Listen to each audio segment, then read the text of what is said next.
একজন নায়িকা আসলে স্ট্যাবলিশ হয় মিডিয়াতে, তাকে কিন্তু এই দীর্ঘ পথ পাড়ি দিতে গেলে বিভিন্ন রকমের কন্ট্রোভার্সি কিংবা প্রতিবন্ধকতার শিকার হতে হয়।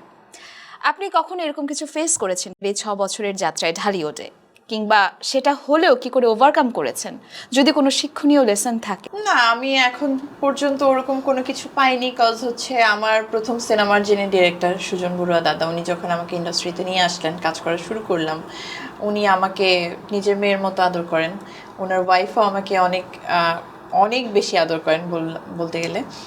আর এরপরে আমি যতগুলো মানুষের কাজ করেছি, আমি এত ভালো ভালো মানুষের সাথে কাজ করেছি। আমি মন্তজুর রহমান আকবর স্যারের মতো এত গুণী মানুষের সাথে কাজ করেছি, শাহিন সুমন ভাইয়ের মতো এত ভালো একজন মানুষের সাথে কাজ করেছি, আমি শফিক হাসান স্যারের মতো মানুষের সাথে কাজ করেছি।